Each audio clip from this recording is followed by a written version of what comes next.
Thanks for joining us for our September edition of Cocktails with Collins. I'm Heather Donnelly. This is Rowdy's head coach, Neil Collins. Today we're drinking a couple of mules. This is the Gulf Coast Mule, cheers, and the Mediterranean Mule. It's just an absolutely gorgeous fall day out here at Row Bar at the Don CeSar. So in honor of fall, I'm going to ask you a very important question here, a big debate. What are your thoughts on pumpkin flavored everything? Completely against it.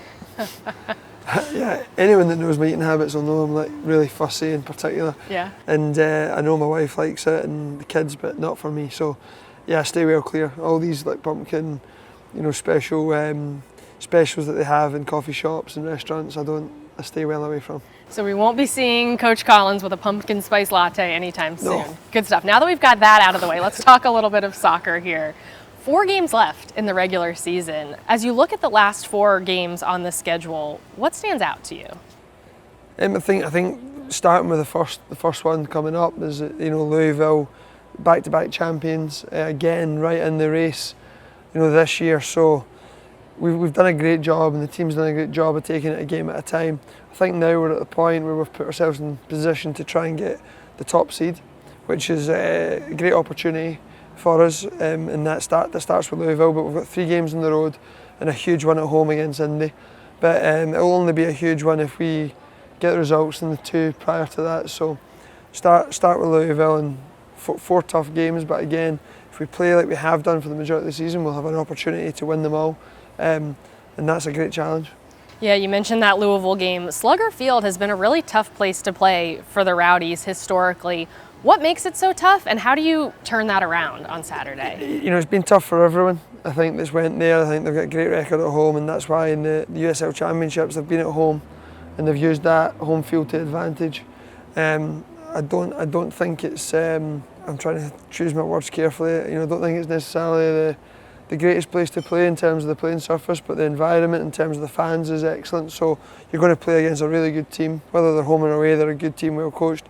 But I think we've been a little bit unfortunate in the past there. We've been on the wrong end of 1 goal deficits. I think one of my last games for the Rowdies was there, and it was a really infuriating day. I think losing 1-0, but again, a totally different team going down there now.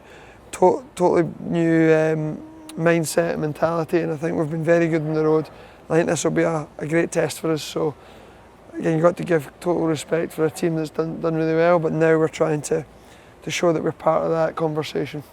Things are so tight at the top of the East. It seems like it's going to come down to that last game on the road in Hartford, like you said, shooting for that top seed. On one hand, that means you may not get to rest guys like you would maybe want to heading into your first playoff game. But on the other hand, is it a good thing that maybe you're not going to be able to take your foot off the gas and you're going to have some momentum heading into the postseason? Yeah, I don't think it's been in any conversations about resting people going into the playoffs, because I think we've got a young team of players that are desperate to play. There's a lot of things to be achieved individually and collectively, and most importantly, we want to finish with as many points and as high as we can. So we look at every game between now and the end of the season being important, and I think that teams going into the playoff in that mindset are going to be the ones that are going to be the toughest. Resting players, and at times you're damned if you do, you're damned if you don't. I think we want to keep the momentum going. We want players going in there in that mindset of playing games. So we've got a full complement of players back for the first time in a long time. And the competition's going to be fierce, and it's going to be great, and no one will be able to take their foot off the gas because everyone wants to be playing in those games. Let's talk Malik Johnson now. He had just an outstanding game against Bethlehem. He was just tearing guys up down the right side, playing with such confidence. How impressed are you with the way he's been playing? Yeah, what the thing that's impressed me most with Malik is his consistency.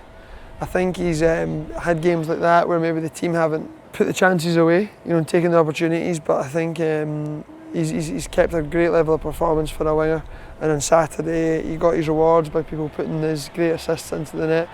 And the best thing again about Malik is the potential to improve.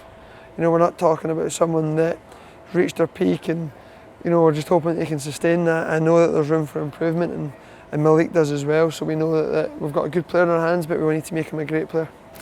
All right, Coach. Well, thank you for joining me for yet another Cocktails with Collins here. Good luck on Saturday, and we'll see you next month.